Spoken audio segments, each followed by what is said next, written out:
네, 반갑습니다, 구독자님들. 자, 오늘도 공휴일입니다. 개천절인데 여러분들 뭐 오늘 푹 쉬고 계실지 모르겠지만 저는 오늘 여러분들 위해서 또 영상을 켰습니다.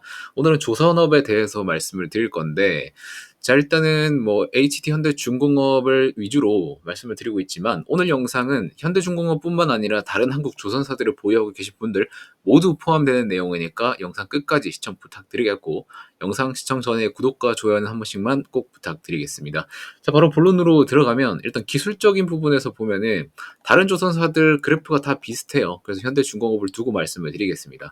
자, 일단은 실적이 강하게 잘 나와줘서 나왔었던 이 양봉 기준으로 밑에 18만 원 선은 잘 지켜주고 있는 것으로 보이고 있습니다. 자, 그런데 시장의 문제로 인해서 하락했었던 것도 있고, 그리고 3분기 동안 이제 추가 수주라든지 아니면은 이제 실적 발표일이 멀었기 때문에 그때 동안 이제 차익 실현 매물이 나왔었던 기간도 있었고, 자, 그런 것들을 다 감안하더라도 18만 원 기준은 계속해서 잘 지켜주고 있기 때문에 주가 흐름 자체는 그래도 양호하다고 보고 있습니다. 자, 그리고 9월 27일에 나왔었던 이 장대 음봉 같은 경우에는 제가 지난 영상에서도 말씀드렸지만 모 증권사에서 리포트가 나오면서 이제 중국이 이제 조선업 쪽에서 더 강세를 보여줄 것이다라는 이러한 리포트 때문에 나왔었던 하락이다, 이런 것도 다 설명을 드렸습니다.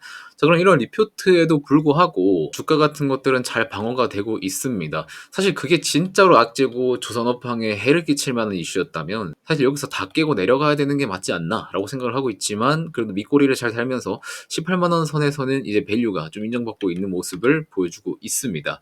자, 그러면 우리가 조선업을 살펴볼 때 추가적으로 상승 모멘텀은 무엇이나를 꼭 살펴보셔야 되는데, 자, 제가 한번 말씀드렸죠.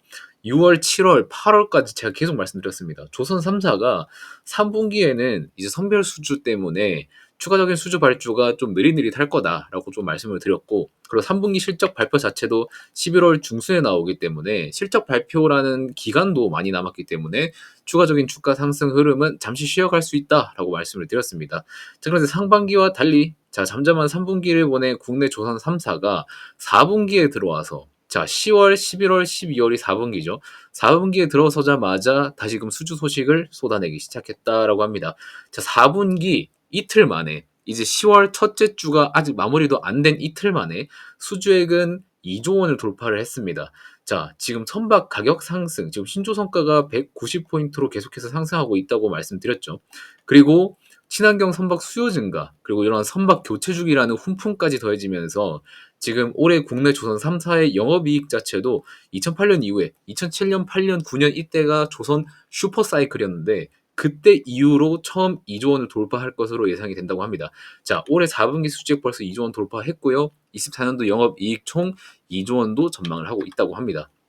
자, 그러면은 조선 3사 하나씩 다 살펴보게 되면 HD현대에 있는 HD한국조선해양 같은 경우에 이런 선박을 수주해서 수주 총 금액이 8,814억이고요. 그리고 삼성중공 같은 경우에도 6,783억 수주했고요. 하나오션 같은 경우에도 5,454억을 수주했습니다. 지금 굉장히 4분기 들어서 스타트가 굉장히 좋은 시기예요. 그런데 주가는 지금 이러고 있다? 지금은 매수 타이밍이지 않나 라고 좀 조심스럽게 생각을 해보고 있습니다. 자, 그리고 추가적으로 유럽에서도 이제 전기차뿐만 아니라 조선업, 선박 쪽에서도 탈탄소 고삐를 쬐고 있습니다. 자, 지금 우리가 23년도까지는 유럽이 25년도 들어서 이제 탈탄소 몇 2%까지 권고를 했어요. 2% 감축 권고를 했습니다. 자, 권고가 뭡니까? 이거는 강제성이 없어요. 그러니까 권장한다는 거지 강제가 아닙니다. 그래서 해운사에서 이 2%를 감축해도 되고 안 해도 되는 그런 상황이었는데 이제는 강제를 해버렸습니다. 그래서 25년까지는 무조건 지금 해운사에서 운행하고 있는 그 탄소 배출량 중에서 2%를 무조건 감축을 해야 돼요. 근데 이 규제를 어기면 입항이 막힐 수도 있기 때문에 지금 친환경 교체 수요가 계속해서 늘어나고 있다라고 보시면 됩니다. 기사는 좀 옛날에 나왔지만 우리가 상승 모멘텀을 볼 수 있는 거를 찾아보는 거기 때문에 이러한 것들의 2% 감축 강제가 25년부터 시작된다라는 거를 좀 기억하시면 돼요. 자, 그리고 추가적으로 내년에 2% 되면은 그 다음에는 어떻게 될 건데 이를 좀 살펴보면, 자, 감축 목표 같은 경우에는 23년도에는 6%, 35년에는 14.5%, 40년도에는 31%, 45년도에는 62% 계속해서 높아져요.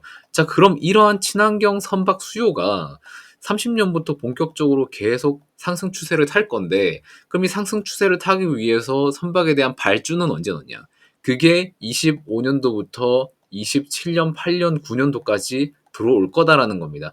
사실 이때 이제 친환경 수요가 계속해서 늘어나서 교체가 된다고 하더라도 그거에 대한 발주는 더 미리 들어오는 거기 때문에 여러분들이 본격적인 사이클 상승은 지금 4분기부터 25년도, 26년도까지 좀 길게 볼 수 있다라고 말씀을 드리는 거죠. 자, 그리고 내년부터 이제 유럽의 탈탄소 규제가 시행이 되게 되면 이러한 규제 기준을 맞추기 위해서는 지금 운항 중인 대형 선박들 있죠. 이 대형 선박의 60% 적어도 6,000대 이상은 5년 안에 리트로핏을 해야 됩니다. 자, 리트로핏은 핵심 설비 교체인 거죠. 원래 기존 선박에서도 어떠한 그 친환경 부품으로 교환만 해도 계속 쓸 수 있기는 해요.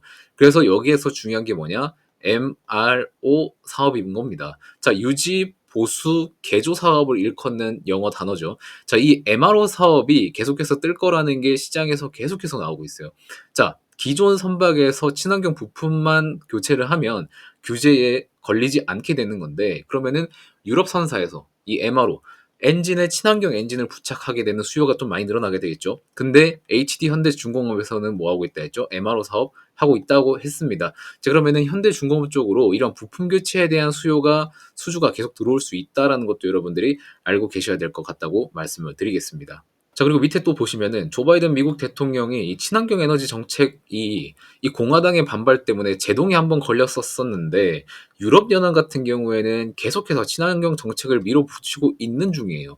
자, 에너지 업계에서 반발하고는 있지만 이 해운 업계들에서는 새로운 기회가 열린다고 하면서 이미 빠르게 대처를 하고 있다고 하는 모습을 보여주고 있다고 합니다. 자, 우리가 전기차 투자할 때도 자, 기존에 있었던 그런 가솔린, 디젤 차량 같은 경우에서 이제 전기로 친환경 쪽으로 바뀌는 과정에서 굉장한 상승을 보여줬었죠. 근데 선박도 똑같아요. 선박도 이제 디젤로 운영을 하게 되는데 이거를 친환경 엔진으로 교환을 하게 되면은 사실상 여기서 쓰고 있던 부품이라든지 그러한 탄소 배출 부품들을 다 친환경적으로 바꿔야 되기 때문에 전기차와 좀 비슷한 메커니즘으로 갈 수 있다라고 여러분들이 좀 보시면 되는 겁니다. 그리고 과거 2008년 대비해서 한번 슈퍼사이클이 돌고 나서 지금까지 살아남은 조선사들이 몇 개 없습니다. 그래서 여러분들이 투자할 수 있는 투자처 같은 경우에도 선택사항이 좀 줄어들게 되는 거고 좀 집중 투자를 해볼 수 있다라고 좀 말씀을 드리는 거예요. 자, 그럼 집중 투자를 할 거면은 어디로 해야 되냐? 뭐 한국에 있는 3사 좋아요. 한국조선해양이라든지 중공업, 미포 뭐 이런 데 괜찮고 삼성중공업도 좋고 하나오션은 아직 적자 개선이 계속해서 이루어지고 있지만 좋아요. 자, 그러면은 제가 항상 말씀드리고 있는 HD현대중공업 쪽으로 투자를 하셔야 되는 이유는 항상 말하고 있습니다. 뭐 선박 건조 같은 경우도 하고 있지만 엔진 부분도 하고 있고 MRO 부분도 하고 있고 심지어 함정, 방사에 이용하는 함정 사업도 같이 하고 있다는 겁니다. 그렇기 때문에 여러분들이 기업에서 수익 다변화를 좀 꿰차고 계신다면은 HD현대중공업이 좀 더 올바른 선택지가 될 수 있지 않을까라고 좀 조심스럽게 말씀을 드리고 있습니다. 자, 그래서 HD현대중공업뿐만 아니라 한국에 있는 여러 조선사들 지금 단기적인 약간의 조정이 나와주고 있지만 주가적인 부분에서는 방어를 참 잘 해주고 있고 4분기부터 수주가 계속 또 들어오게 된다면 추가적인 상승이 충분히 나와줄 수 있다라고 좀 생각하는 부분이 있습니다. 그래서 여러분들 지금 주가가 이렇게 단기적으로 주춤한다고 해서 너무 실망할 필요도 없고요. 그렇다고 해서 지금 당장 20만 원, 21만 원, 22만 원까지 빠르게 회복해 줄 거를 기대하는 것도 사실상 아직은 무리다. 그럼 언제부터 기대를 해야 되느냐? 11월 실적 발표 있죠? 실적 발표 때 지난 분기 실적 발표 대비해서 어느 정도의 서프라이즈를 또 보여줄 수 있느냐가 좀 관건이라고 생각을 해요. 근데 사실 지금은 저가 수준 물량을 거의 다 쳐낸 상태이기 때문에 11월 실적도 시장 예상 대비 좀 더 상회하는 결과를 나타내 줄 수 있다고 조심스럽게 예측을 해봅니다. 자, 그러면은 11월 정확히 언젠지는 아직 날짜가 안 정해졌지만 11월 중순쯤에 보통 나요.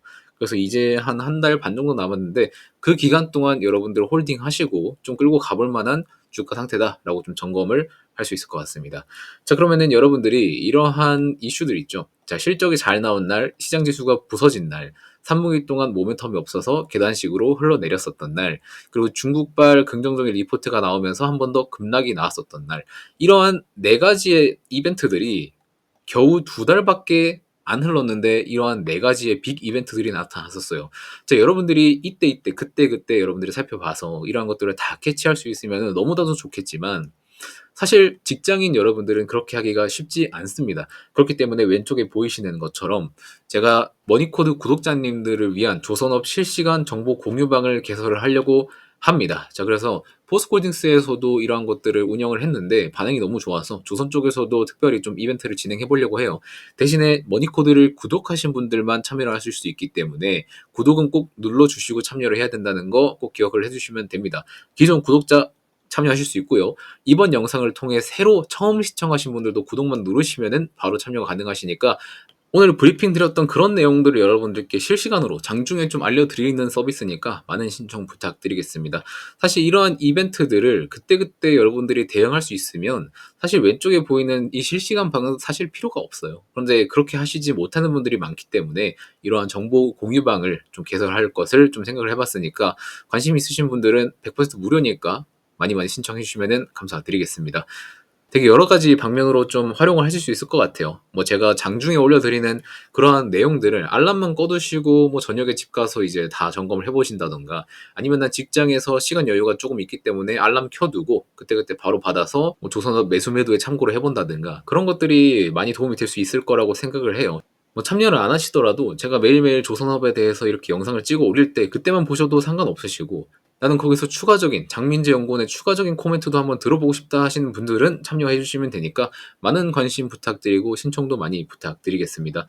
연락 주시는 대로 순차적으로 안내 드릴 거니까 참고해 주시기 바라겠고 저는 내일 또 더 좋은 내용으로 더 좋은 영상으로 여러분들께 찾아뵙도록 하겠습니다. 긴 시간 영상 시청해 주셔서 너무 감사드리고 내일 또 뵙도록 하겠습니다. 고맙습니다.